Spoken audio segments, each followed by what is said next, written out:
Você tem um nível de sensibilidade com as pessoas muito interessante. E esse foi o estopim, vamos dizer assim, para que eu entrasse em recursos humanos e, de novo, nunca mais saí. Faz tempo que RH já não é mais essa área que a gente estava falando agora de administração de pessoal, né? Ela é também essa área de administração de pessoal. Porque hoje o que a gente precisa pensar é que recursos humanos está para o colaborador da mesma forma que o negócio está para o cliente. Sim. Né? Essa é a visão que eu tenho de recursos humanos. Então, quando você pensa em jornada de desenvolvimento do cliente, você deveria pensar de jornada de desenvolvimento para o seu colaborador. Recursos humanos é uma área vasta e muito grande, né? Por exemplo, eu fiz um caminho de comecei a me desenvolvendo como a pessoa de treinamento, depois eu fui para a seleção e depois eu acabei assumindo uma posição gerencial e aprendendo das outras áreas, como remuneração e benefícios, área de administração de pessoal, área de segurança às vezes faz parte de recursos humanos, área de facilities às vezes faz parte de recursos humanos. Então eu fui ganhando experiência dentro de que é recursos humanos como um todo. O fator gerador do resultado, né? Sempre a gente fica nessa discussão, líderes que entregam resultados ou que gostam de gente. Não, você tem que ter as duas coisas, porque o fator gerador do resultado são as pessoas. Sim. Em boas empresas tem bons RHs e bons RHs desenvolvem bons líderes. Eu falava assim, olha, você tem bons caras que entendem de negócio? Tenho. Então você está contratando um cara que entende de gente, de gestão, de cultura. E isso não é aprendido em livro. Isso não é aprendido no MBA, com todo o carinho à academia. Sim. Mas tem muita gente na academia que nunca trabalhou numa empresa.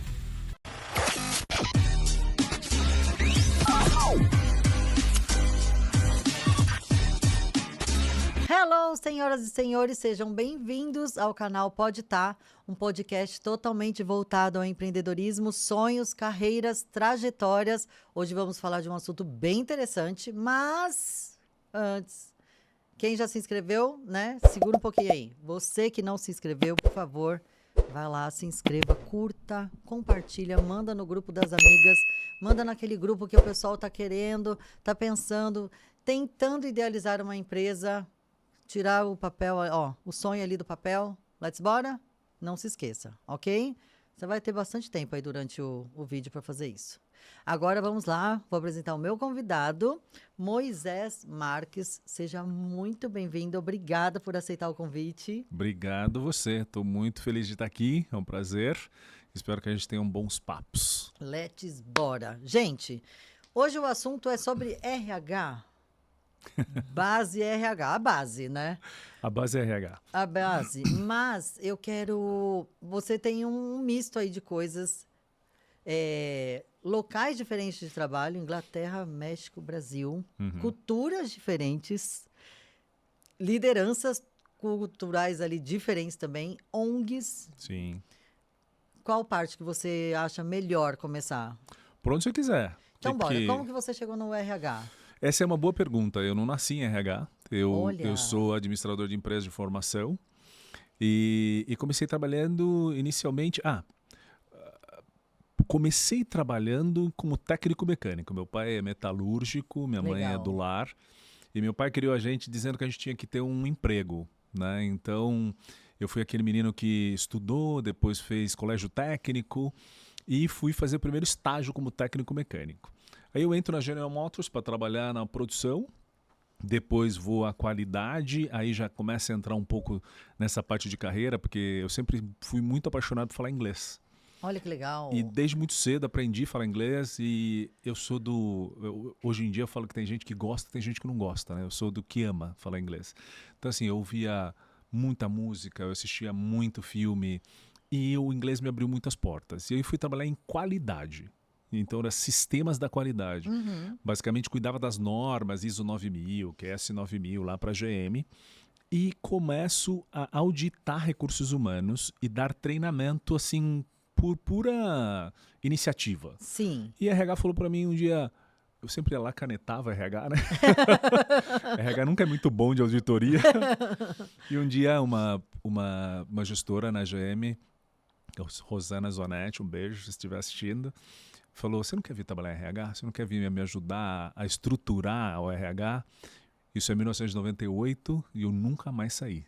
Caramba! Nunca mais saí. E aí me encontrei, assim, porque eu falo que eu não sabia exatamente o que eu ia fazer.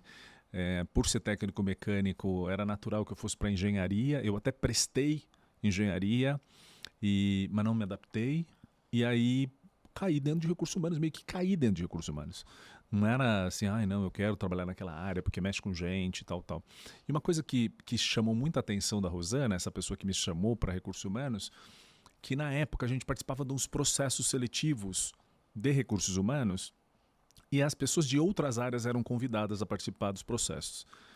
E ela notou que eu tinha uma percepção em relação às pessoas, de analisar a dinâmica, de ver as pessoas, que ela falou, cara, você é psicólogo? Eu falei, não sou psicólogo, sou administrador, pelo contrário. E ela falou, você tem um nível de sensibilidade com as pessoas muito interessante. E esse foi o estopim, vamos dizer assim, para que eu entrasse em recursos humanos e, de novo, nunca mais saí. Olha que interessante, você fala de uma visão dela, óbvio, ela ali dentro da RH, ela já está acostumada com essa questão de dinâmica, o olhar ali pontual em cada pessoa, ela é o RH, né? Uhum. Agora, visualizar isso em você, mesmo que ali no curso de administração a gente tem um pouquinho de psicologia, mas é o básico, né? Uhum. Em nenhum momento ali você sentiu, ou percebeu, ou já teve uma pontuação de alguém de fora, sem ser de trabalho, nesse sentido? Nenhum momento.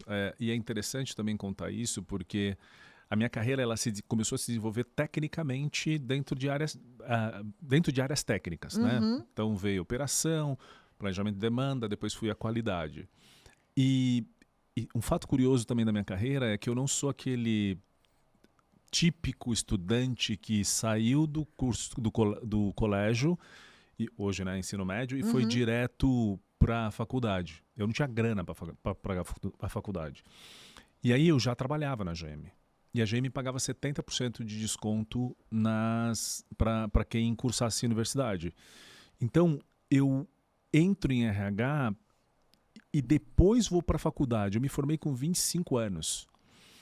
E aí depois que eu estava já dentro de RH, aí dentro da universidade, sim, contato com a disciplina de recursos humanos. Sim. Só que aí eu já estava dentro de RH, então era muito fácil para mim, porque o professor falava o que tinha lá no livro do Hidalberto Chiavinato, e aí eu conseguia entender muito e ia super bem. Então ajudava muito os meus colegas na universidade. Então, a universidade acaba acontecendo depois de que eu começo a trabalhar em recursos humanos. E você tem essa experiência aqui, vou falar alguns nomes. General Motors, Unilever, Mondelez, Coca-Cola, todas elas em RH. Não, General, você começou ali na parte técnica. Essas outras em RH? Todas em RH, porque ainda na GM, que depois vira Delphi, era uma outra companhia. Sim. Eu comecei ali em 1998. Eu começo a trabalhar em 1993, vai com estágio. Depois eu entro na GM em 94, 98 eu me converto a RH. Me converto foi ótimo. E depois nunca mais eu saio. Aí todos os outros cargos dentro de recursos humanos, né? Então foi GM, Unilever aqui na Inglaterra. Depois fui para Mondelez, que hoje é Mondelez, antes era Kraft. Aí vou a Kimberly-Clark, depois Novo Nordisk e Coca-Cola FEMSA no México. E aí finalmente saio para empreender. E essas oportunidades, Brasil, México e Inglaterra, elas aconteceram ao mesmo tempo ou em anos diferentes? Anos completamente diferentes. A Inglaterra acontece em 2005, então eu fiquei de 2005 a 2006 na Unilever para fazer um trabalho de desenvolvimento da função de recursos humanos, né? Hoje que a gente entende como HRBP, né, que é o HR Business Partner, na minha época começou-se a falar em consultoria interna de RH, né? Então eu já tinha um conhecimento. E aí quando chegou o modelo do David Ulrich, foi implementado aqui no Brasil esse modelo que é o HRBP, o Centro de Expertise e os Shared Services. Eu participei do processo de implementação dentro de uma fábrica lá em Indaiatuba, da Unilever, e aí tinha uma oportunidade de fazer a mesma coisa na Inglaterra. Sim. Porque lá era um RH ainda meio administração de pessoal. Assim, eles não conheciam o que era a função do HRBP, o que fazia, como é que era essa questão de alguém de recursos humanos que entende de negócio, né? E aí eu fui para lá para treinar a pessoa que estava lá. Basicamente, era um projeto de 6 meses e acabei estendendo um pouco mais e ficando um pouco mais de tempo, 1 ano ali dentro desse trabalho. Então isso foi 2005 para 2006, então eu fiquei esse período lá. E o México aconteceu recentemente. O México foi em 2021 até 2023, que aí eu fui com a família, a turma toda, já aí foi uma expatriação mais robusta. A primeira, na Inglaterra, era só eu e minha esposa. E você, um ponto que você tocou interessante, que as pessoas acham que RH, assim, tem uma abreviação, tipo, recursos humanos, trata de admissão, demissão, exame médico e acabou. E folha de pagamento. E o recursos humanos, a gente entende que é uma área muito ampla e muito necessária, desde uma pequena empresa a uma multinacional.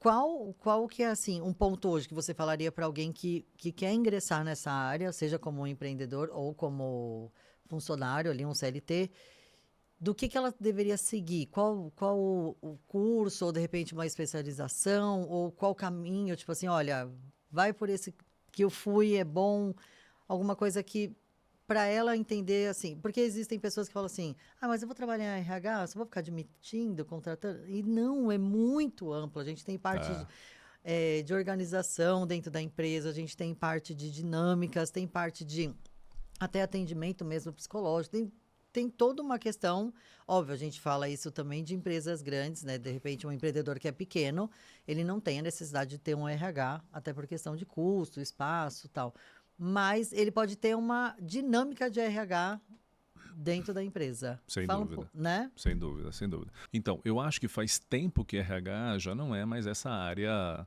que a gente estava falando agora de administração de pessoal, né? Ela é também essa área de administração de pessoal. Porque hoje o que a gente precisa pensar é que recursos humanos está para o colaborador da mesma forma que o negócio está para o cliente. Sim. Né? Essa é a visão que eu tenho de recursos humanos. Então, quando você pensa em jornada de desenvolvimento do cliente, você deveria pensar de jornada de desenvolvimento para o seu colaborador. Né? Então, é dessa forma que a gente precisa enxergar recursos humanos. E aí, eu acho que independente do tamanho do negócio, você tem que pensar com essa cabeça.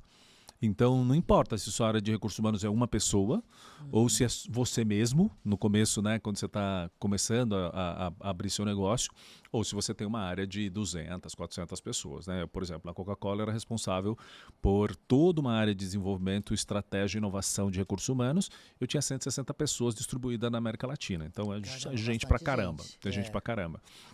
Por quê? Porque hoje o que tem de mais novo e interessante acontecendo dentro de recursos humanos é o que a gente chama de ciclo de desenvolvimento do empregado, né? Então, ou employee experience, se quiser, o termo em inglês. Então, você tem que pensar como é que você atrai pessoas, como é que você contrata as pessoas, como é que você faz o onboarding dessas pessoas, né? Ou a integração dessas pessoas, como é que você treina essas pessoas, como é que você paga essas pessoas, como é que você reconhece essas pessoas. E, eventualmente, isso cai dentro do novo ciclo, até mesmo como você demite essa pessoa, como você aposenta essa pessoa. Então, recursos humanos é essa área que tem que pensar todo esse ciclo de vida. Quando eu falo isso, é muito parecido com uma jornada de desenvolvimento do cliente, né? Como é que eu atraio meu cliente, como é que eu mantenho ele comprando dentro do meu negócio e por aí vai. E aí, a dica que eu dou para você, como você perguntou, quem quer fazer o quê? Recursos humanos é uma área vasta. Muito grande, né? Por exemplo, eu fiz um caminho de comecei a me desenvolvendo como a pessoa de treinamento, depois eu fui para a seleção e depois eu acabei assumindo uma posição gerencial e aprendendo das outras áreas, como remuneração e benefícios, área de administração de pessoal, área de segurança às vezes faz parte de recursos humanos, área de facilities às vezes faz parte de recursos humanos. Então eu fui ganhando experiência dentro de que é recursos humanos como um todo. Então, a primeira dica que eu dou é estabeleça uma área para começar em recursos humanos que você tem afinidade. Sempre na minha época, sempre havia uma discussão entre o começo da carreira deve ser dentro de remuneração ou deve ser dentro de treinamento, DO, né, o desenvolvimento organizacional. Que a gente falava, nossa, a DO está lá lidando com o negócio, tá. Mas hoje eu acho tão importante ter um recursos humanos que sabe ter dados e como lidar com dados e como interpretar dados, que eu acho fundamental. Por exemplo, eu fui diretor de recursos humanos de uma grande empresa farmacêutica e a gente trazia pessoas que nem eram de recursos humanos, eram pessoas que sabiam manejar dado muito bem. Legal. Então, você trazer gente para dentro de recursos humanos, mesmo que não tenha essa formação, é super importante. O RH precisa sair desse mundo de, vou falar de uma forma bem pejorativa aqui, de abraçar árvore e também usar dados e usar informação para sentar na mesa de negócio. Eu acho no final do dia, Tati, que a principal elemento para que alguém venha trabalhar dentro de recursos humanos é gostar de gente. Se não gostar de gente, vai ter dificuldade de trabalhar com isso. Então, essas são as minhas dicas e aí tem um mundo de possibilidades. Formações, tem muita coisa, desde tecnólogo, a área de administração de RH, psicologia continua ainda sendo muito forte, mas eu encontro amigos diretores de recursos humanos, engenheiros, por exemplo, sabe? Caramba. E que traz esse conhecimento de número, dado, processo para uma área que ainda é carente disso. Porque, exato, você fala dessa forma, fica bem assim, não, é humanas ou biológicas, e fica nessa questão. E tem muita necessidade de números, Sim. né? Principalmente numa empresa, que nem você falou, 160 pessoas. São 160 números também que representam ali. O que essa pessoa está trazendo de resultado para a empresa? Se ela está bem, qual é a parte se ela precisa fazer um treinamento ali, um upgrade da área dela, ou de repente troca de área, porque, nossa, não, ela se destacou numa dinâmica que a gente fez, se destacou muito bem, vamos conversar entre setores. Isso é o RH que faz. E se ele tem esse número na mão, fica muito mais fácil do que, de repente, numa call, numa reunião, ou tipo uma visita de um colega. Olha, Moisés, tal pessoa aqui, o Pedro, se destacou. Tá, mas e o número? Eu preciso provar para o outro setor que eu posso mudar para lá, fazer um treinamento. E aí fica essa questão do RH, como você falou, ele é expansivo, ele é necessário em todas as áreas e ele traz também, o que eu vejo, um resultado para dentro da empresa que talvez as pessoas não percebam. Sim. Né? Você nem imagina que foi o RH. Você acha assim, não, foi o financeiro, foi a administração. Não, cara, foi o RH. Essa é uma área que eu vejo encanto, né? A parte principal que você falou, gostar de pessoa. Não, gente, vamos combinar. Você, para trabalhar numa empresa, você precisa gostar de pessoa porque você vai ter contato com pessoas, ok? Sempre. Vamos começar do começo. Se é vendas, comercial, atendimento, o que for, você vai ter que falar com gente, né? E óbvio que o RH você vai lidar literalmente e cuidar ali. Como se fosse um filho seu, né? Você tem uma proteção ali, uma responsabilidade. Tem uma coisa, né, que eu falo muito, que o fator gerador do resultado, né? Sempre a gente fica nessa discussão, líderes que entregam resultados ou que gostam de gente. Não, você tem que ter as duas coisas. Porque o fator gerador do resultado são as pessoas. Sim. Nem a IA opera sem as pessoas. Alguém precisa colocar um prompt na IA. Alguém precisa digitar alguma coisa. Né? Então, é uma questão fundamental. E acho que é importante também olhar RH. Hoje, às vezes as pessoas fazem muita piada e tal, mas assim, o que você falou, tem uma eu não gosto muito de chamar de recursos humanos, né? Acho que tem uma palavra que ainda remete àquela coisa ainda da administração do pessoal lá dos anos 80. Eu gosto muito de falar de pessoas e cultura, ou pessoas e gestão. A gente faz gestão, né? Um bom RH, para mim, ele está olhando também para a gestão, ele está olhando para a cultura. Quais são os valores que a gente quer propagar dentro dessa organização, né?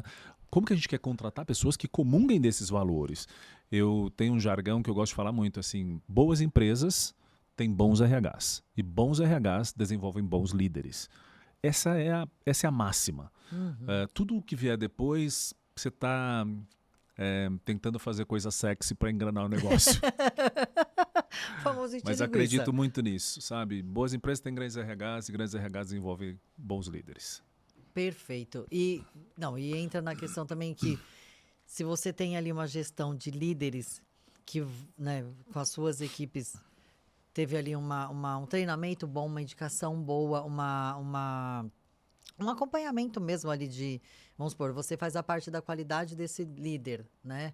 Então, você meio que produziu ele para ele liderar a equipe dele. Se ele tem um acompanhamento com seus olhos, que é do setor, ele vai fácil, porque ele tem você como base. Tipo, Sim. Moisés, olha, aqui estou com dificuldade nisso, minha equipe não estou conseguindo passar tal mensagem. E aí ele te usa como uma base de apoio mesmo, né? Então, Sim. assim, você fica tranquilo, vamos supor assim, eu como líder fico tranquilo porque eu falo assim, qualquer dúvida, eu tenho Moisés aqui, que é a minha base, e daqui eu vou. Eu só não posso deixar de perguntar. Tem esse conflito de líderes que ainda acham, não preciso do RH, eu falo, sei lá, com o meu supervisor, eu falo com outra pessoa e não com o RH? Tem, acho que tem, ainda tem sim, e o número é grande. Imaginei. E acho que o número é grande. Quando eu ouço você falar disso, me vem muito à mente essa ideia de ser parceiro de negócio. Exato. Né? Quando eu sou parceiro de negócio, eu costumo dizer também que todo mundo acha que sabe fazer RH. Todo líder acha que sabe fazer RH. Mas essa parceria que você disse, olha, eu tenho um cara aqui do lado que vai saber medir, esse olhar diferente de recursos humanos continua tendo grande valia nas organizações. Eu trabalhei em grandes organizações, assim, muito, muito grandes, que faturava bilhões e quase todas elas, líderes que sabiam usar e trabalhar em parceria com recursos humanos, elas eram muito mais bem-sucedidas. Porque eu, por exemplo, quando cresci e cheguei numa posição de diretoria, eu lembro que as conversas que eu tive com os CEOs que me contrataram, eu falava assim, olha, você tem bons caras que entendem de negócio? Tenho. Então você está contratando um cara que entende de gente, de gestão, de cultura. E isso não é aprendido em livro. Isso não é aprendido no MBA, com todo o carinho à academia. Sim. Mas tem muita gente na academia que nunca trabalhou numa empresa, nunca sentou num board, nunca teve uma crise para gerenciar, nunca teve um recall para gerenciar, nunca teve uma meta audaciosa de triplicar de tamanho, de quintuplicar de tamanho. Então, essa experiência que a gente traz de estar, por exemplo, eu trabalhei no ramo alimentício, eu trabalhei no ramo de bebidas, eu trabalhei no ramo de farmácia, das farmacêuticas, trabalhei no ramo da indústria pesada. Eu conheço de setores e as peculiaridades dos setores que talvez, às vezes, o próprio cara de negócio não conhece. A gente tem gente de negócio que o cara sempre trabalhou na indústria farmacêutica, sempre trabalhou na indústria automotriz, né? Automobilística.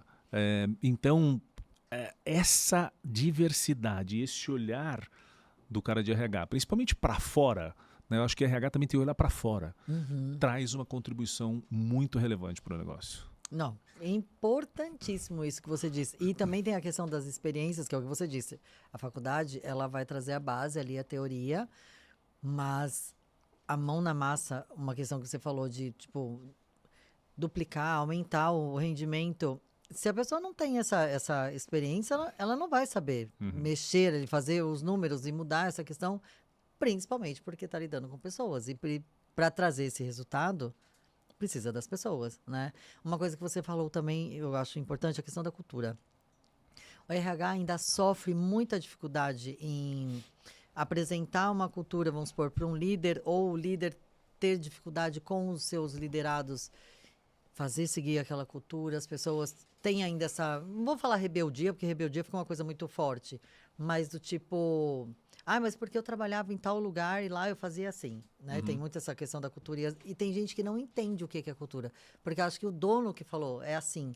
Não, e às vezes a cultura ela precisa ser planejada para o desenvolvimento da empresa, para não cada dia fazer uma coisa. Hoje foi assim, amanhã vai ser assado. E aí você fica assim, mas ontem não era assim? Mas a cultura mudou de ontem para hoje? Explica um pouco essa questão de cultura. A gente fala muito disso e às vezes, de repente, a pessoa que está assistindo não tem essa ideia, né, Muito legal. de cultura. Muito legal a sua pergunta. Assim, eu acho que a primeira coisa que a gente precisa desconstruir é que cultura é um conjunto de visão, missão e valores. Eu não acredito nisso, tá? Então, assim, cultura não é isso. Isso aí é uma carta de declaração que pode dar uma ideia do que a gente normalmente vivencia dentro da empresa. E normalmente já está pregado na parede, né? Quando a gente fala de cultura, a gente precisa pensar em 3 grandes coisas. Primeiro qual é o modelo mental que impera dentro da minha empresa? E essa palavra, né, às vezes difícil de entender. O que é modelo mental? É sobre como que a gente contrata, como é que a gente decide, como é que a gente fala quando a gente está em crise, como é que a gente promove as pessoas, como é que a gente valoriza a performance e o potencial das pessoas que estão trabalhando dentro da minha empresa. Isso é modelo mental. E eu faço normalmente esse movimento porque tem a ver com o córtex pré-frontal. Você precisa olhar e falar, a pessoa precisa enxergar isso. Quando você está comentando isso na sua empresa, as pessoas precisam enxergar. Existe uma outra parte que é super importante, que são os processos da empresa. Tá? Então, nós estamos falando de cultura, eu estou citando 3 aspectos importantes de cultura. Primeiro, modelo mental. Segundo, processos. Como é que os processos estão organizados? Como é que eu contrato, demito, pago, vendo, transfiro? Como que os processos da companhia estão organizados? E, por fim, rituais e governança. Então, assim, quais são os rituais que a gente faz, né? Eu costumo dizer que a pandemia trouxe um retrocesso para as empresas, né? Eu comecei minha vida trabalhando em fábrica e eu lembro muito claramente assim que a gente fazia café com o gerente da fábrica. Eu já ouvi falar disso. Sabe? Ou café com o presidente, né? Isso. A gente fazia churrascão de fim de ano, festa de fim de ano. A gente fazia Olimpíada do Conhecimento. A gente fazia um monte de coisa legal. Isso são rituais da companhia. A gente fazia comunicação das metas do trimestre. Legal. Sabe, tipo, isso são rituais.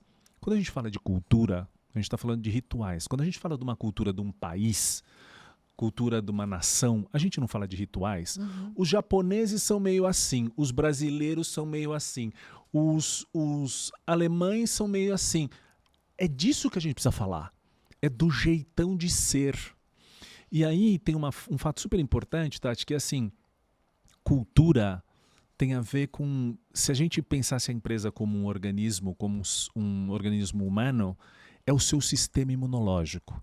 E aí eu vou na sua fala, né? Ela muda sim. Ela muda o tempo inteiro. E só voltando nos meus 3 pontos, você precisa entender que tem que ter coerência entre modelo mental, processos, rituais e governança. Você tem que ter coerência. Não adianta você falar, olha, aqui a gente privilegia muito o seu desempenho individual, você cuida da sua carreira, tá.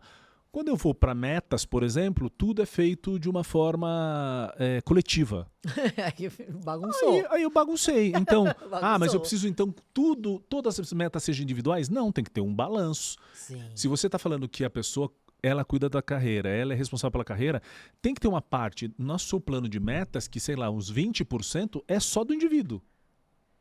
Uma parte é do time dele, a outra parte é da organização ou da geografia que ele participa.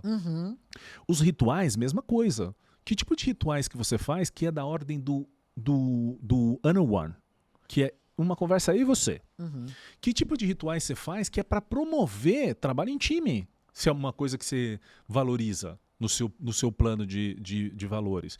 Que tipo de coisa você faz para promover autonomia? Tem uma palavra que está super em voga nas organizações hoje, chama accountability. Já ouviu falar dessa palavra? Já. Né?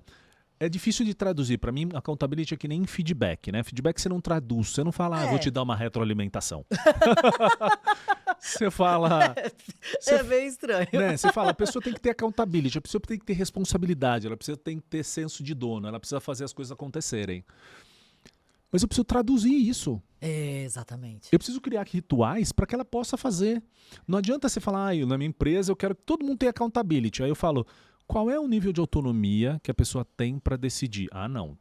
Ela só vai até a página 2, depois ela tem que falar com o chefe dela.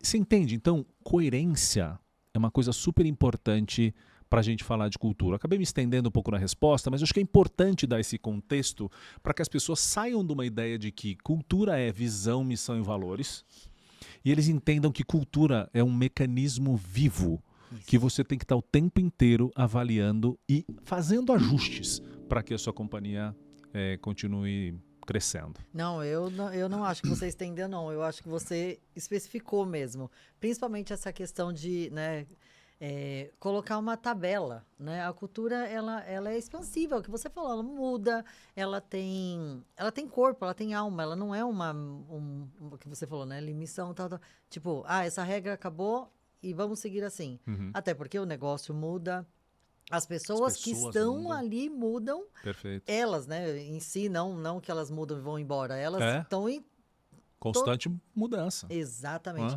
E fica naquela questão também de, o que você falou, um ponto importante. Nossa, eu acho isso muito importante.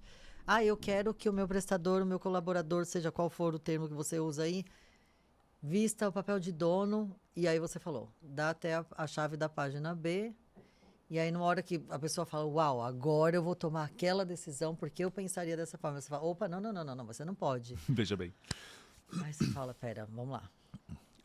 Vamos com calma. Gente, o que é vestir papel de dono? Assim, explica para quem já está ali na parte de RH, de administração, já tem essa visão. Mas uma pessoa que está começando agora, um empreendedor novo, até onde, o que ele poderia falar ou como ele pode agir para realmente dar essa liberdade, né, pro colaborador dele ali, uma pessoa. Eu acredito que a primeira palavra seja confiança, mas assim, confiança fica muito vago. Sim. Né?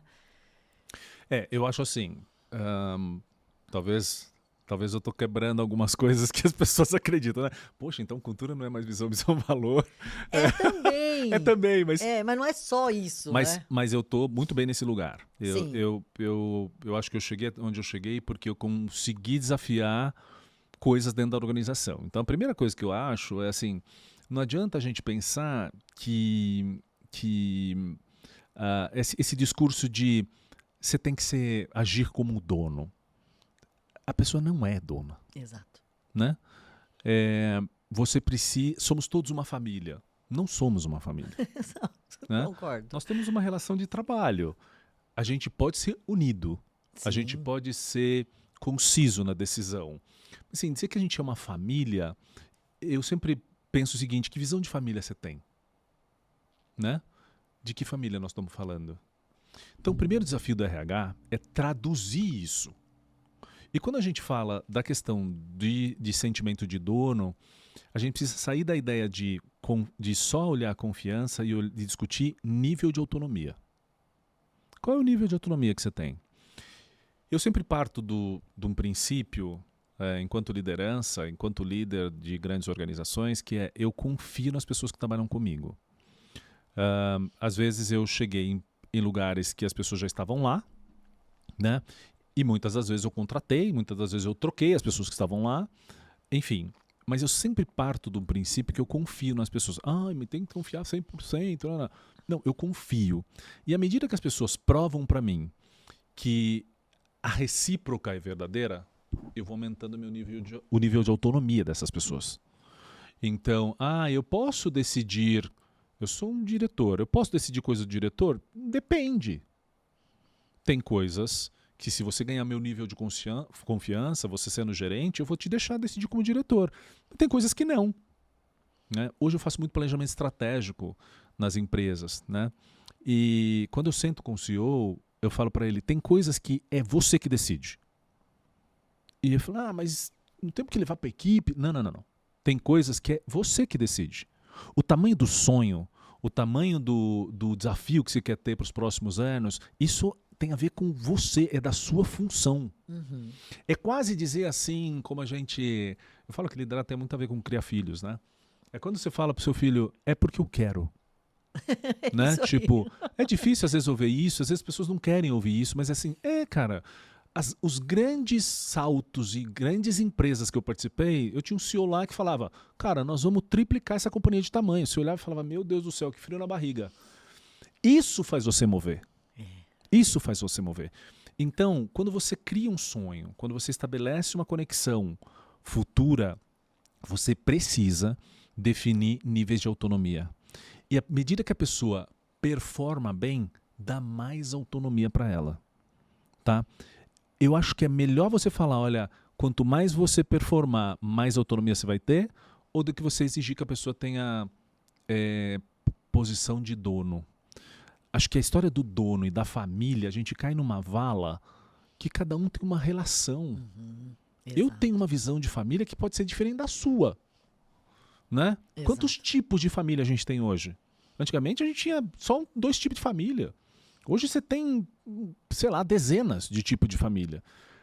Qual é a relação de dono que você está falando? Né? De quem que nós estamos falando? Nós estamos falando de um dono que vai lá e faz microgerenciamento em tudo, quer definir meta diária para as pessoas, tá lá. Ou nós estamos falando de um dono que é mais paizão? Então, Tati, não pode deixar as coisas muito flutuando assim, sabe? Senão fica só sexy, fica bonito. E a pior coisa que pode acontecer em cultura é você dizer uma coisa e as pessoas sentirem outra. Ah, eu não posso ser muito dono aqui, não. Ah, não é muito família, porque mandou fulano embora. Tipo, cara, não entra nessas armadilhas. Exato. Sabe? Família... Ah, outra vez eu vi um cliente falando, tinha essa ideia falava muito de família, falava, tinha um cara querendo voltar para a empresa. Ah, mas os nossos procedimentos não permitem que as pessoas que foram embora voltem. Lembra da coerência da cultura? Se eu falo que eu sou uma família, o meu processo tem que admitir que as pessoas podem voltar. Sim. Família não é assim? Às vezes a gente dá aquela separada, o povo fica longe, Briga 10 Natal, anos sem ver. Volta. Bom, Natal, alguma coisa importante, o cara volta. É isso. Então, cuidado com essa nomenclatura. Parece semântica, mas não é só semântica. É você ter esse cuidado, sabe? De novo, quando você consegue ter um RH com essa fineza de pele, opa, peraí, o que nós vamos falar? Como que nós vamos comunicar? Poxa, as pessoas sentem que estão sendo cuidadas. Gente, você tocou num ponto importante. Bom, vários pontos importantes. Você que está anotando aí, já deixa salvo esse programa para você assistir de novo. Tem vários ganchos aqui, principalmente para o empreendedor pequeno, porque né, é uma dificuldade. E, assim, isso não é da sua dificuldade porque você está começando agora. É dificuldade de grandes empresas com grande número de pessoas, porque nós estamos falando de gente, né?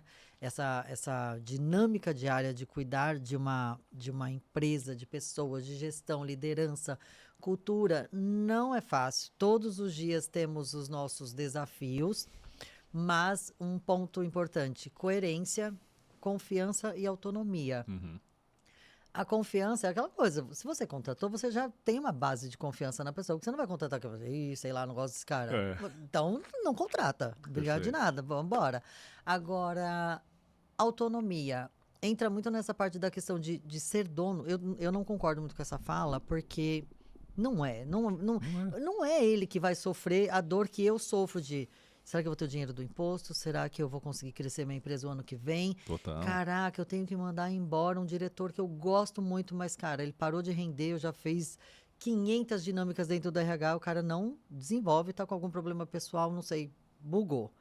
E aí isso, por mais que você dê autonomia, por mais que você dê confiança para uma pessoa, ela não é você, ela não é o CEO, ela não é o dono. E esse papel que você falou de você tem que tomar certas decisões. Isso é importantíssimo, porque tem CEO que fica assim, não, mas eu pago bem para isso, eu tenho uma equipe que cuida disso, mas você é o CEO, é por isso que você é o CEO, né? Tem essa preocupação. Então, você que começa agora o seu negócio, já começa com esse pensamento, com essa forma, a gente vai falar de planejamento agora, porque se você começar dessa forma, lá na frente, quando você crescer, você já vai ter uma base, né? Ali a sua cultura, a sua dinâmica, o seu RH, ele já vai ter essa como que eu vou dizer, ele já vai ter essa eficiência, né? Ele já vai, tipo assim, o RH ele vai trabalhar bem porque você já construiu uma base sólida, mesmo sendo bem pequeno, tipo, como ele disse, sendo só você. Uhum. Então,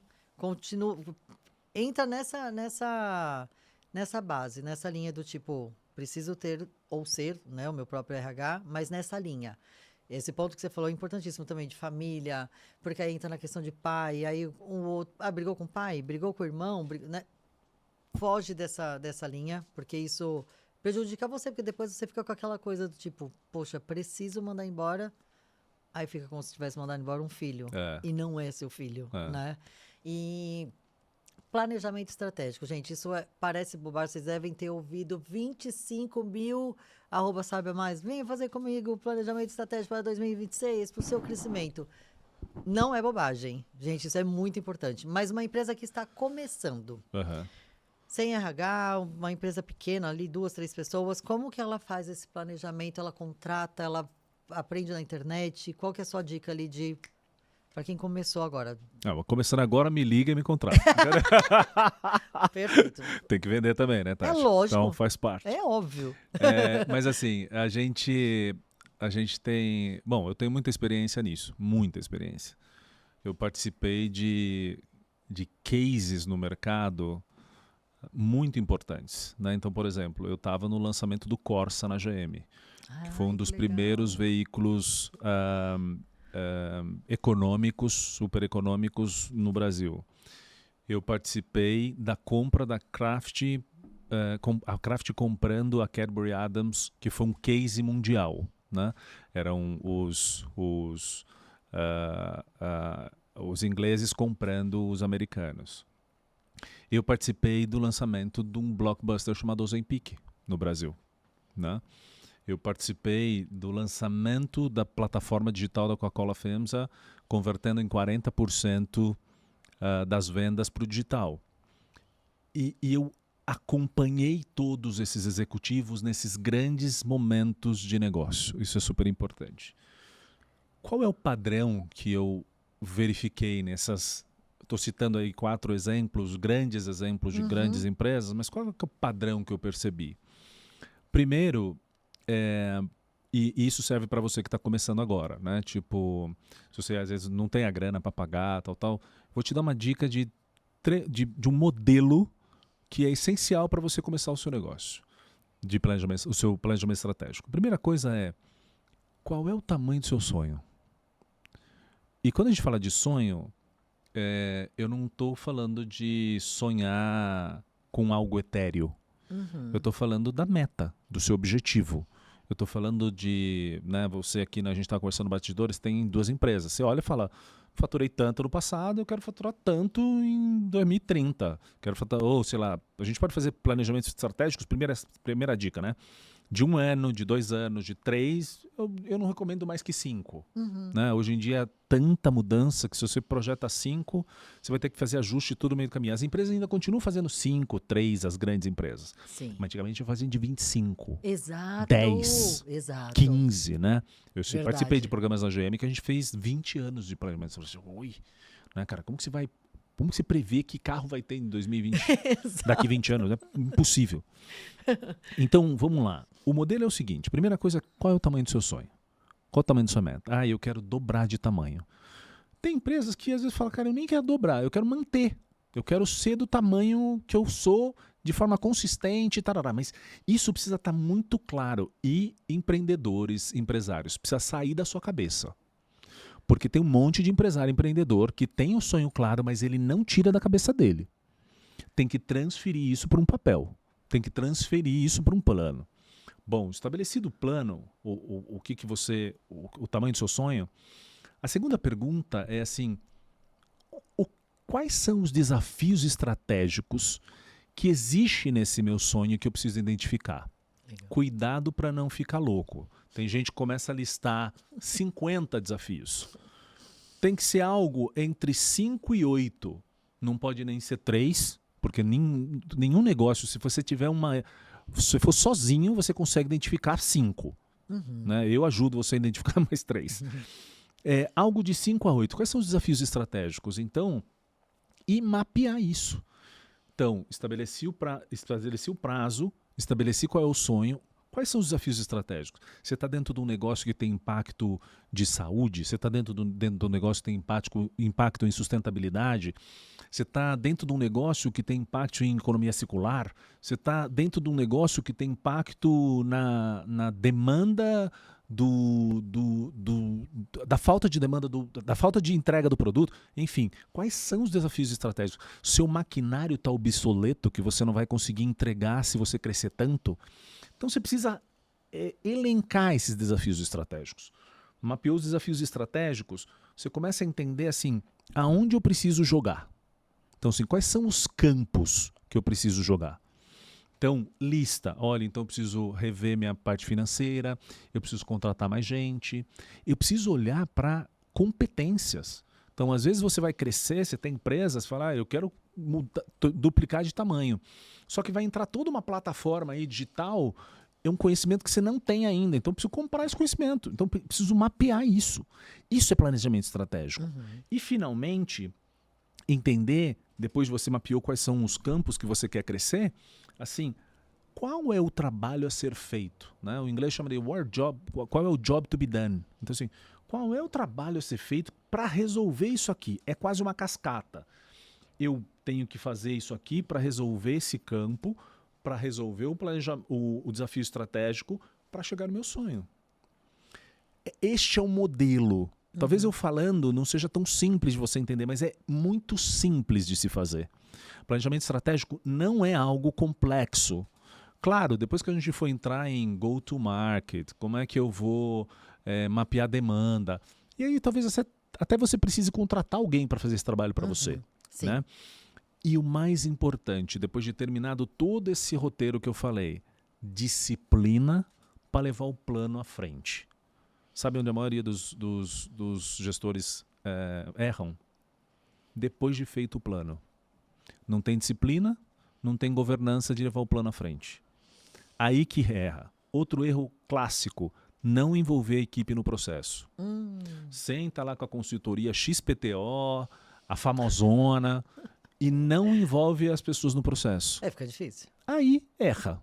Aí vai dar mais trabalho. Quando você envolve, de novo o que a gente estava falando anteriormente, se é um CEO, um dono de negócio, definir sonho, mapear desafios estratégicos, é quase que sua responsabilidade. Daí para baixo é construir com a equipe. Olha, time, eu pensei nisso. O que vocês estão achando? O que vocês acham? Poxa, chefe, tem mais isso. Você esqueceu disso, aquilo outro.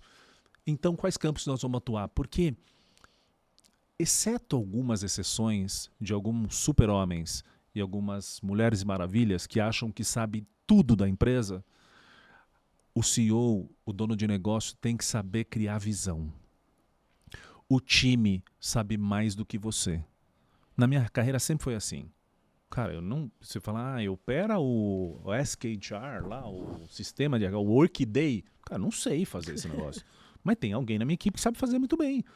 E não é que eu não sei porque eu não preciso saber como diretor, como VP, como algo assim. E isso, só para fechar, planejamento estratégico é algo que vai te levar para o próximo passo. Exato.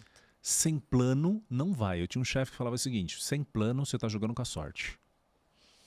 Você pode acertar muito, dá sorte. Mas você pode errar muito. E quebrar. E tem gente que está fazendo isso o tempo inteiro, levando com disciplina, fazendo correção. Plano é que nem cultura. Você também tem que fazer correção de rota. Vamos largar agora, 2026, fevereiro, bora lá. Cara, precisamos parar em junho.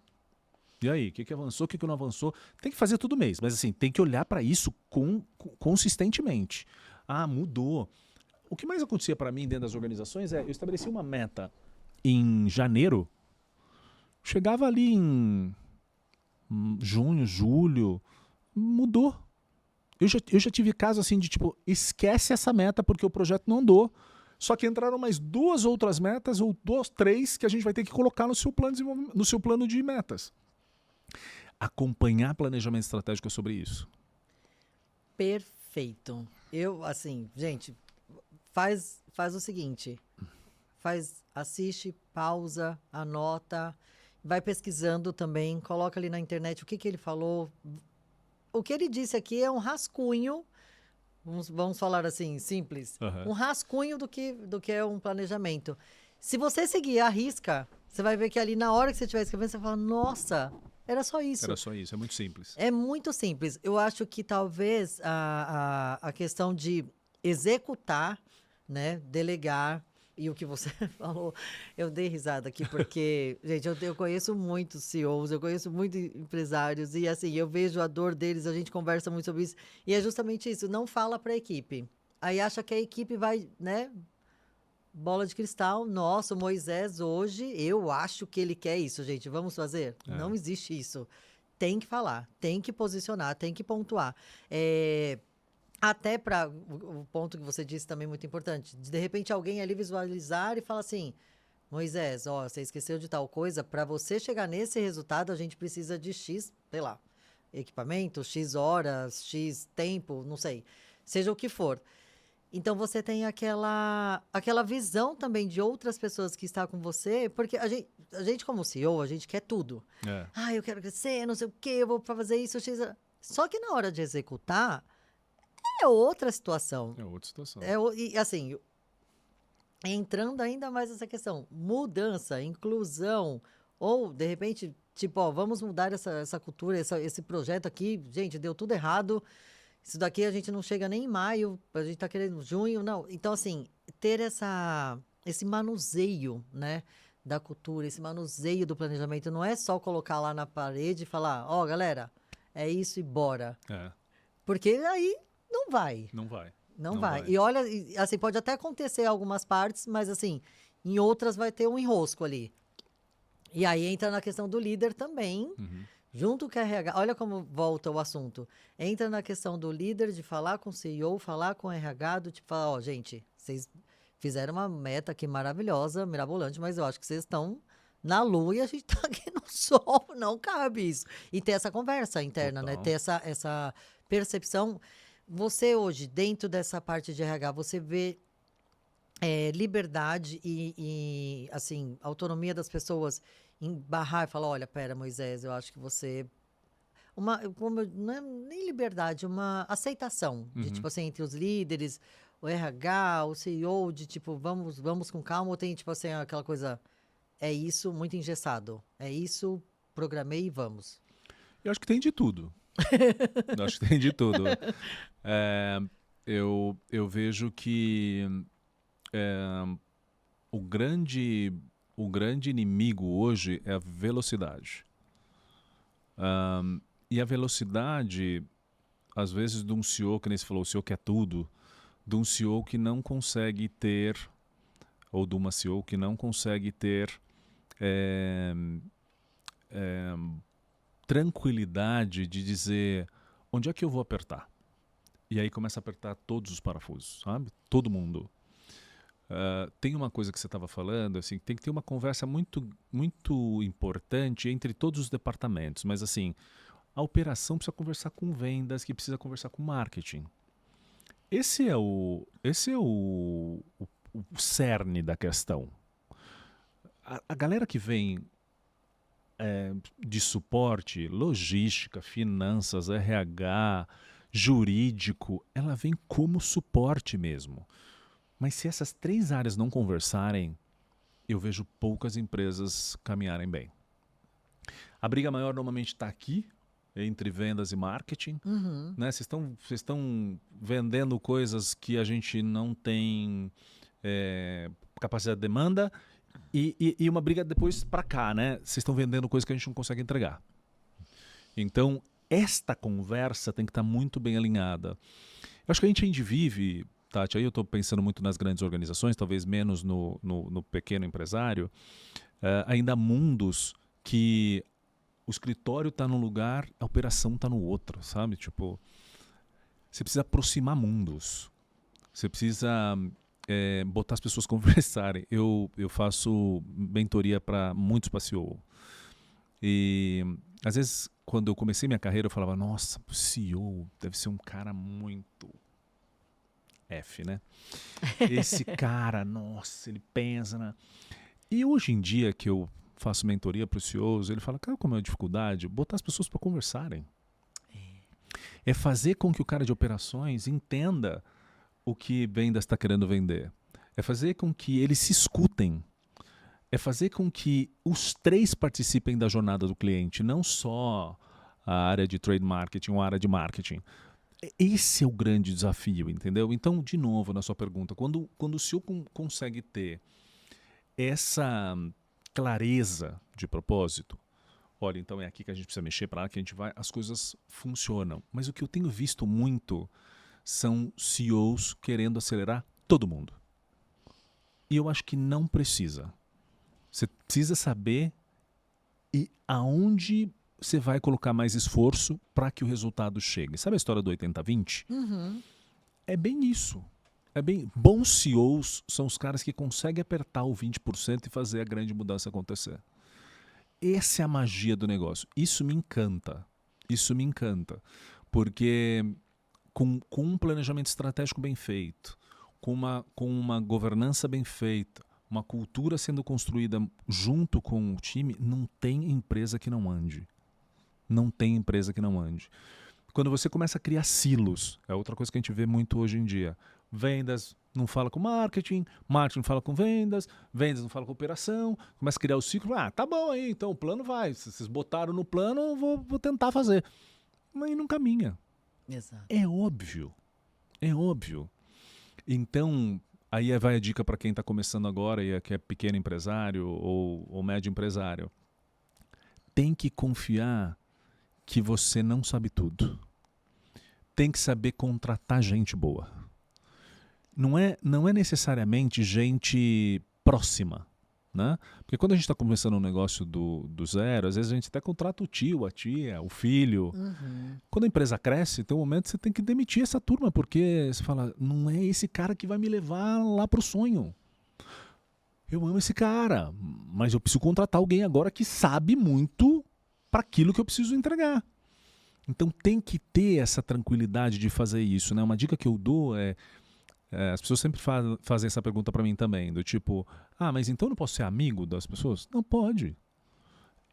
Mas tem uma frase que eu aprendi com um mentor meu também, chamado Nando Garcia.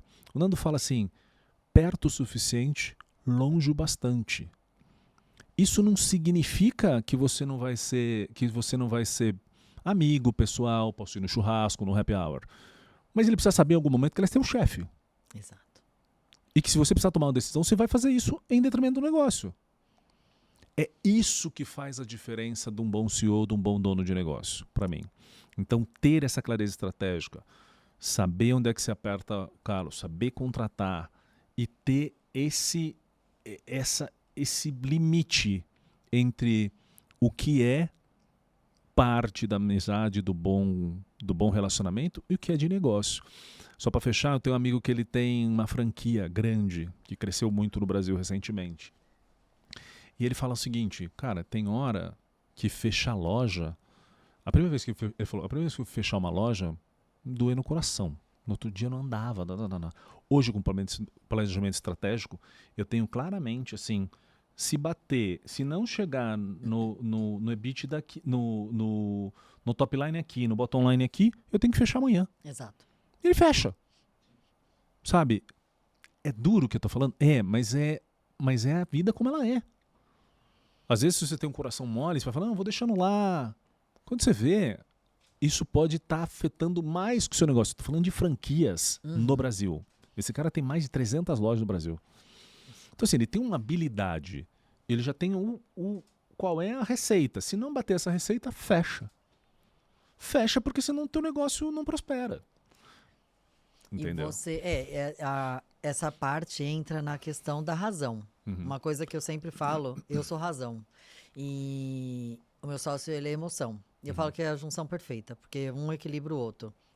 Mas a razão, quando você trabalha com números, ali a primeira vez, talvez, para ele foi emoção, né? Estou perdendo um negócio. Não, ao contrário, ele está crescendo o negócio dele. Porque se ele deixa aquela unidade e ela, de repente, vira um prejuízo, ele perde as outras. Perde as outras. Aí sim é uma perca, é uma emoção, e aí a razão, minha filha, não cobre. Então, é trabalhar com números. É Sim. do tipo, fecha, isso aqui precisa. Eu falo que essa é a parte dolorida, né? Manda embora, contrata, diminui salário, aumenta salário, promove. E tem que ter essa frieza que as pessoas falam, né? Mas não é frieza, é razão e é resultado. Estratégia. E uma coisa, se você não tem essa habilidade, comece a criar dentro de você, porque em algum momento você vai precisar tomar uma decisão difícil, que se você for pela emoção, você pode acabar com o seu negócio. Então, assim, não é ser rude, não é ser ruim, é saber lidar com números, ter posição na fala, né? De tipo, opa, Moisés, ó, essa unidade aqui, a gente já tentou 6 meses, fizemos um planejamento de mais 6 meses. Agora chega, senão ela vai prejudicar mais 2. Uhum. E aí você olha assim e fala, então bora, fecha logo, devia ter fechado 6 meses atrás. Quando você começa a falar de números. É. E um ponto que eu achei que você, assim, tocou, essa questão de CEO, né? Ter essa mentalidade também de... Eu vou perguntar como que você trabalha, eu vou pedir para ele vender o peixe dele, que eu não sou boba, né? Você já deve estar aí querendo contratar, porque, né, o tanto de dica que ele deixou aqui, imagina ali só com você na mentoria. Mas essa coisa do CEO, ter a percepção... É difícil ser CEO também, né? Porque as pessoas, elas empreendem, mas elas não aprendem a ser CEO. Elas acham que é dono da loja, dono do pet shop, dono do bazar. Você é um CEO, você tem que ter uma postura, tem que ter essa fala que você disse do limite. Isso é muito difícil, porque você até sabe, mas de repente a pessoa que está ouvindo fica, poxa, o Moisés foi tão bravo comigo hoje, e eu acho que ele está chateado comigo, eu fiz alguma coisa. Você não fez nada, é negócio.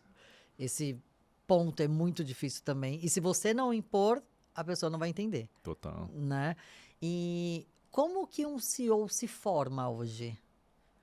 Muito bom, muito boa pergunta. Eu só queria, antes de responder essa, fazer um comentário sobre o que você disse, se você me permitir. Sim. Eu também não acredito muito nessa ideia de razão e emoção, tá? Eu entendo o que você está falando, claramente. As pessoas, às vezes, falam desta forma, mas eu gosto muito daquele modelo lá do Inside Discovery, que a gente separa as pessoas em 4 quadrantes, né? Pessoas que são mais voltadas a número, pessoas que são mais voltadas a processo, pessoas que são mais voltadas a decisão, né, que é o vermelho, e pessoas que são mais voltadas às pessoas. Os 4 perfis lidam com razão e emoção. Então, talvez o desafio nosso é identificar assim, que tipo de perfil é o teu, sabe? Legal. Que tipo de perfil? Eu sou o cara que vou lá e decido? Sou lá o cara que eu quero entender quais são os steps, como que, nós vamos demitir pessoas, nós vamos contratar pessoas, quais são os processos? Ou somos um cara que eu sou mais voltado para a pessoa, que tipo de pessoas nós vamos contratar? Ou eu sou uma pessoa que realmente cuida do ambiente como um todo, né? Então, acho que eu gosto de pensar nisso. Voltando à sua pergunta, como é que a gente forma um CEO? Eu costumo dizer que, e o seu canal fala de empreendedorismo, né? Nem todo mundo é empreendedor, Tati. Trago más notícias.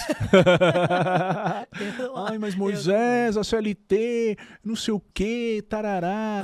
Todo mundo fala que todo mundo pode, um monte de gente vem tendo mentoria. Nem todo mundo pode ser empreendedor.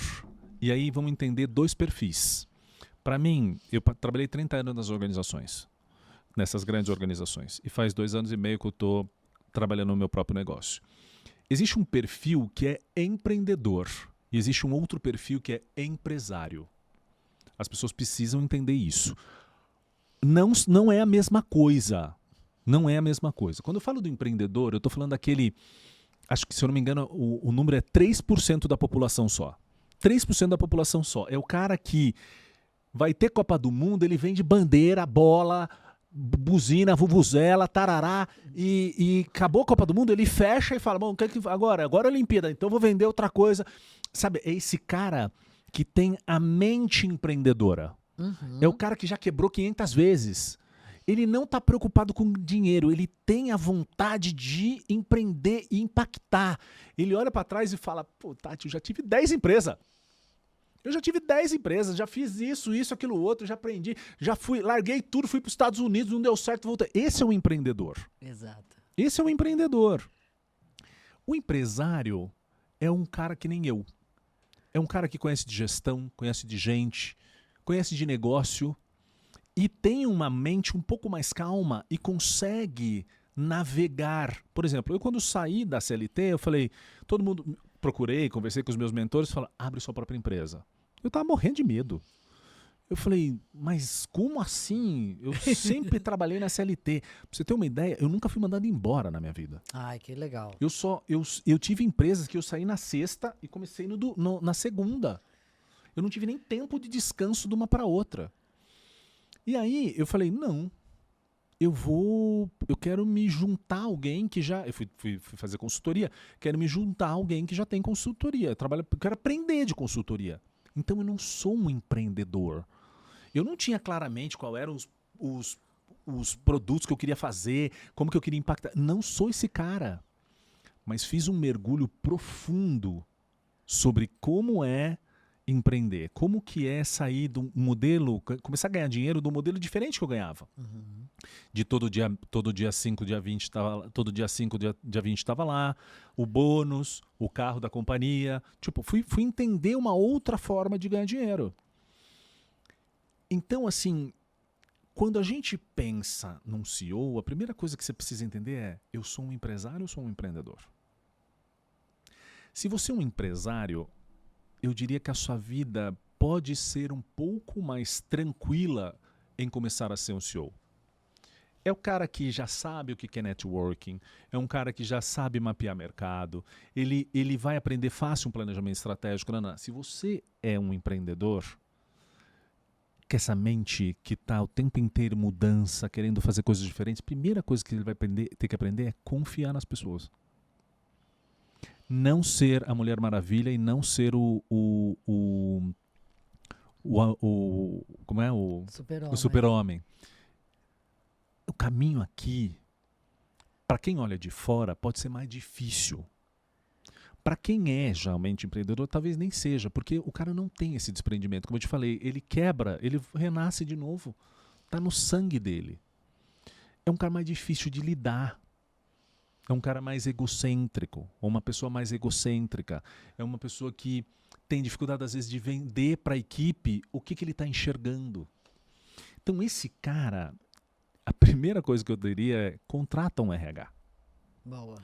Esse cara tem que ter um RH para ajudar a essa adrenalina, baixar um pouco essa adrenalina e tentar colocar ele um pouco no trilho. Não vai conseguir, tá? Não vai conseguir. Empreendedores natos, o cara não consegue botar no trilho. No trilho, claro. Sabe, falando de ícones, é o Silvio Santos. Ele pode perder tudo, ele volta a vender caneta e ganha milhões de novo. Uhum. Sabe? É desse cara que eu tô falando, né? Então, essa para mim é a premissa básica. E a segunda coisa que eu acho que é super importante, tanto no empreendedor quanto no empresário, é qual é o tamanho da minha fome? O que eu quero realmente produzir de diferente? O que eu quero levar para o mundo? Né? Como que eu organizo tudo isso depois? Aí precisa começar a entrar, a gente falou muito de planejamento estratégico, mas a gente falou, precisa entrar, que produto que eu vou vender? Que serviço que eu vou vender?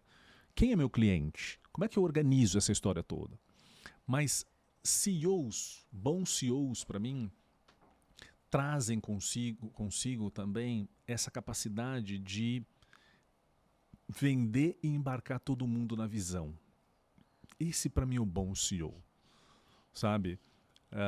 Eu, quando comecei minha carreira, eu não sonhava em ser diretor. Eu sonhava em ser gerente, porque era onde eu achava que podia chegar. Sim. Quando eu cheguei de gerente, eu comecei a olhar para cima e falei, dá para ser diretor. Pô, tem uns caras aí, acho que eu consigo. E quando eu sentei na cadeira de diretor, o primeiro impacto que eu tive é toda a formação que eu tive, eu trabalhei sempre em grandes empresas, já falei aqui, serviu muito pouco para mim. Não digo que não serviu. Serviu muito pouco para mim porque os desafios que apresentavam dentro da minha mesa, em cima da minha mesa, eram da ordem do bom senso. Eram da ordem da sensibilidade. eram da ordem da coragem, coisa que não é treinado. Sim. É difícil de treinar. Eu não aprendo isso na formação da academia, das academias que eu participei. Então, o CEO está neste lugar da incerteza, da solitude ou às vezes da solidão. Uhum.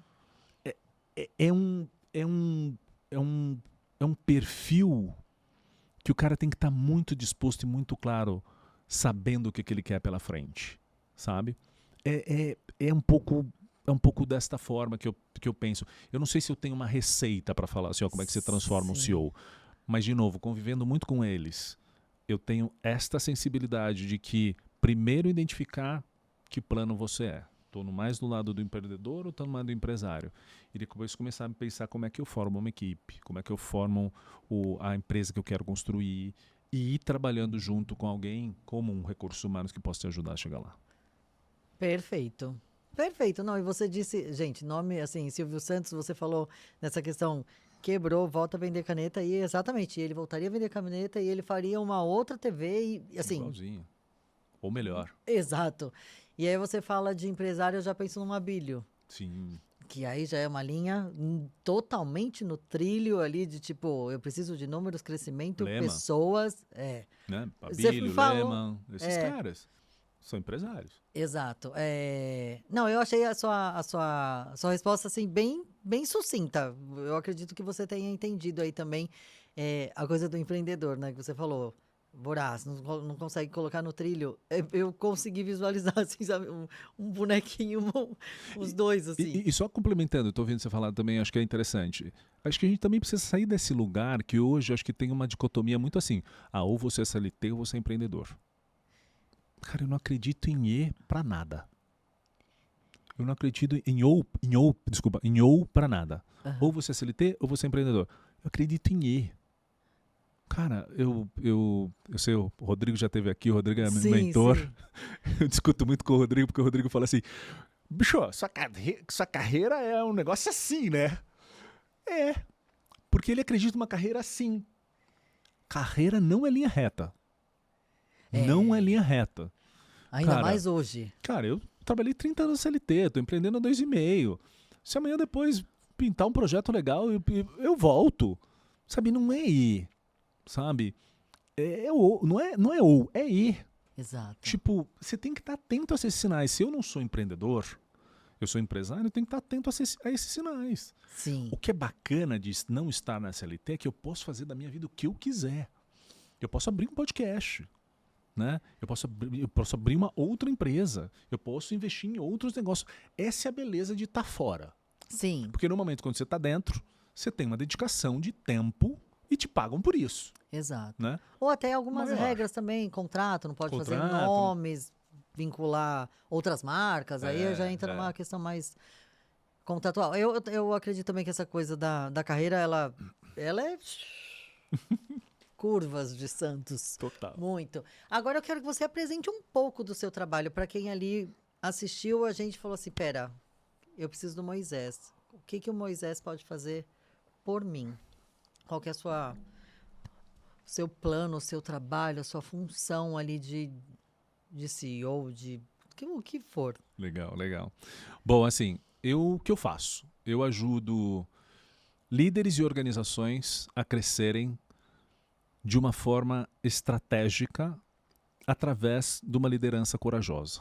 Legal. Então, essa é a minha história. Eu já fiz isso nessas grandes empresas que eu falei, Unilever, GM, Mondelez, Kimberly-Clark, Novo Nordisk, Coca-Cola, aqui no Brasil, no México, na Inglaterra, trabalhei em diferentes lugares, em projetos, eu já tive na Índia, nos Estados Unidos, andei o mundo desenvolvendo líderes e organizações. Então eu tenho muito conhecimento em como fazer as pessoas crescerem, como fazer essas organizações crescerem. E é isso que eu venho fazendo, trabalhando basicamente 2 ou 3 eixos. Assim. Um é liderança propriamente dito. Né? Então, desenvolvi um método chamado Corage, que não é courage em inglês e não é coragem em português, é C de clareza de propósito, O de ousadia. Essa coisa que eu falei para você, desculpa, vou destruir o livro do Hidalberto. Cultura não é missão, visão e valores, né? Ousadia, R de relações humanas genuínas, A de aberto ao novo, né? Eu morei mais em 10 lugares na minha carreira, mudei de empresa 5 vezes. Ainda assim, às vezes as pessoas falam, nossa, mas você é casado? Sim, sou casado, tenho 3 filhos com a mesma mulher, no ano que vem, se Deus quiser, 25 anos casados. Então, estar aberto ao novo. O G de gente, aquilo que eu falei, gente, é o fator primordial para desenvolvimento do resultado. E E de excelência naquilo que você faz, de ir acima, além do que se espera, de dar o extra mile. Então, é disso que se trata a liderança corajosa. Eu trabalho também cultura, então dentro das empresas, a gente está vivendo um momento muito difícil, onde as culturas estão, às vezes, adoecidas, elas estão precisando de estímulo. Então, levar essa visão que a gente conversou aqui no podcast hoje para dentro da sua empresa é um passo número 1. Como é que a gente entende cultura? Como é que a gente vai fazer cultura esse ano, em 2026? O que eu vejo nos postings aí é só como você vai fazer crescer o seu negócio? Taraná, taraná. E a cultura? O que nós vamos fazer em termos de cultura aqui dentro dessa companhia? E também trabalha todo esse posicionamento estratégico das empresas com um método, né? Também é aquele método que eu descrevi anteriormente para vocês, organizando as empresas nesse sentido. E eu tenho trabalhado isso em empresas pequenas, grandes, médias, trazendo também toda essa experiência e conhecimento de multinacional para dentro das empresas. O que eu acho importante dizer é saber assim, você precisa saber onde que você está e como que eu posso te ajudar nesse momento. Tem empresas que eu entro nas três empresas que são pequenininhas e que eu falo, cara, eu vou estar com o CEO ou com o dono de negócio só dando algumas diretrizes para ele, isso faz com que ele ande mais rápido, isso faz com que ele se desenvolva mais rápido. E também trabalhando as mentorias, que eu gosto de trabalhar só com o pessoal C-level para cima. Sim. Acho que tem muita gente trabalhando gerentes, coordenadores e tudo mais. Não que eu não faça, às vezes eu estou num cliente, o cliente acaba pedindo eu faço. Sim. Porque às vezes tem que ter alinhamento, né? Eu estou trabalhando aqui em cima com o comitê executivo e eu depois preciso alinhar conhecimentos, bases de desenvolvimento com o pessoal de baixo também. Mas é normalmente onde eu atuo. Então esse é um pouco do que eu vivo. E conteúdo nas redes sociais, que é uma coisa que eu comecei a fazer faz recentemente, estou aprendendo ainda. Gente, já anotou, né? A gente vai deixar, óbvio, as informações tudo aqui na descrição, mas o que eu mais, assim, vi de importância na questão do seu negócio é da responsabilidade, né? De mudar a trajetória. O crescimento, se tem isso, constância, tem uma cultura, faz esse papel do RH, não só ali administração, tal, admissão e demissão, faz o planejamento estratégico. Se você pensar nesses pilares, tudo o que ele faz, não tem como dar errado. Não tem como dar errado. É a constância, né? Lógico, eu acho que a parte mais difícil é a constância, porque as pessoas falam muito hoje de motivação. E, gente, motivação, desculpa, não é todo dia. Tem dia que você acorda bem, tem dia que você não acorda e você tem que ir para lá, você tem que fazer, tem que acontecer. E quando você entra com uma assessoria sua, você comenta como assessoria ou mentoria? Consultoria. Consultoria. Uhum. Quando você tem uma consultoria, o Moisés vai colocar ali na sua cabeça do tipo assim, olha, Tati, se você não fizer, não adianta eu te dar essa informação para o próximo passo. Uhum. Tem que executar. Uma coisa que eu acho que é muito importante no papel de vocês, mentores, consultores, é do tipo, não adianta eu vir aqui passar todas essas informações se não houver execução. Né? Eu acho que é um ponto muito importante que as pessoas hoje em dia estão nessa disputa da motivação. E é um perigo isso, principalmente para um CEO, principalmente para um empresário, porque assim, é com motivação, é sem motivação, tem que ir, tem que fazer, tem que acontecer. Eu vi na sua fala que assim, a dificuldade é só implementar pelo jeito. Né? A construção é feita fácil ali com eles. De uma forma muito simples, né? É uma coisa que eu tento fazer é traduzir de uma forma que as pessoas entendam. Perfeito. E eu, modéstia à parte, consigo fazer isso muito bem. E o ponto 2, e estimular também para que as pessoas consigam dar sequência. Nem sempre eu consigo. Porque é isso que você falou, né? A transformação, a gente dá um estímulo. Você é psicóloga, né? Tipo, eu dou um estímulo. Eu e minha esposa temos 3 filhas e a gente brincava com uma frase que é assim: eu posso levar você até o vaso sanitário, mas fazer a necessidade é com você. Exato, exato. Perfeito, mas é verdade. Então é isso, né? Ou mais bonitinho, eu posso levar o cavalo até a beira do riacho, tomar água, é com ele. Exato. Eu não posso enfiar água dentro da goela abaixo. Então esse é o nosso papel. É posicionar até um lugar que fala, agora você está pronto para fazer. Agora tem gente que mesmo assim não faz. E tá tudo certo. Só que não vai chegar lá. Não vai dar um próximo nível. Não vai para um próximo nível. E chegar lá também eu não gosto muito dessa frase. Porque agora parece que todo mundo tem que chegar lá. Não. Mas assim, se você procurou uma consultoria, uma mentoria, é porque você quer crescer. Quer mudança. Então a gente vai falar, nós vamos ter conversa difícil. Eu vou te apontar onde é que você tem que fazer, porque você quer crescer rápido. Senão você vai treinar, vai contratar qualquer outra pessoa que também pode dar resultado. Mas quando a gente está falando de processo de consultoria e mentoria, estou falando de aceleração. Com estratégia. E os pontos, eles precisam ser... vocês trabalham muito com datas, né? Até para ter uma meta, para não ficar ali vago. Nossa, eu quero crescer. Pode ser 2030, pode ser 2050. Sim. Não, é 2027, eu quero X, 2028, 2030 eu já estou em outro patamar. Lá a gente conversa de novo e vai aumentando. Se você não cria uma data também, não cria um ritmo... Você fala, hoje eu não preciso acelerar tanto, porque eu ainda tenho, 12 meses. Não. É todos os dias no ritmo X para você chegar naquele resultado. Eu acho importantíssima a função de vocês, principalmente hoje que muitos empresários se sentem perdidos nessa situação. Eles são bons empresários, mas eles precisam de uma direção, que é o que a faculdade não deu.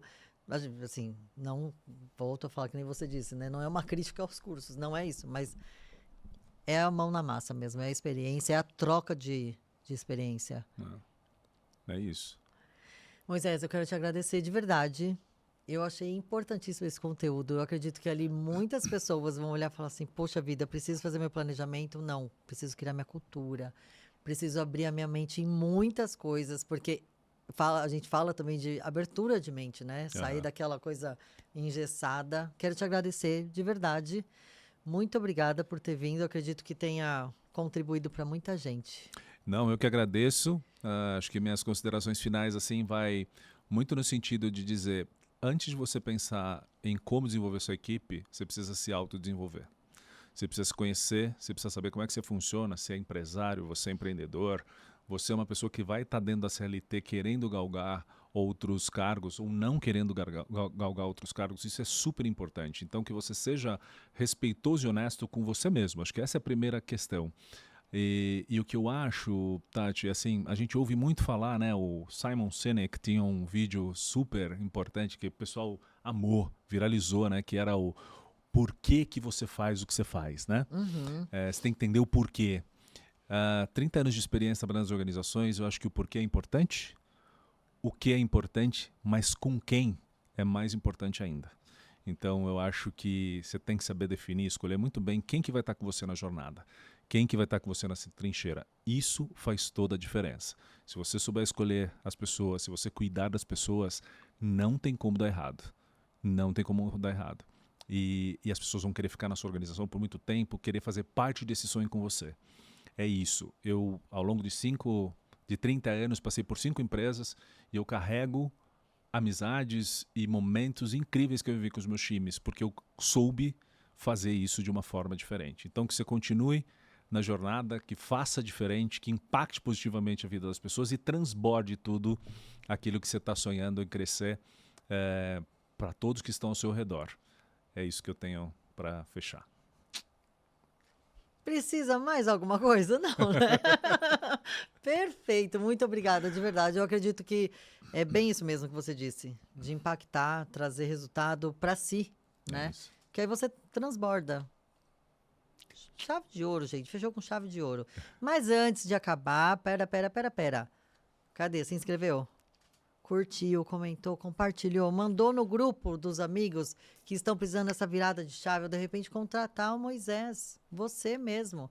Falei, salva o vídeo, deixa aí a nota, assiste de novo. Eu faço muito isso. Eu assisto várias vezes o mesmo podcast que eu vou pegando, porque a gente assiste cada vez de uma De uma forma, forma. porque a mente está mais tranquila, menos, né, atribulada. Então é isso. Um beijo, até a próxima e let's bora.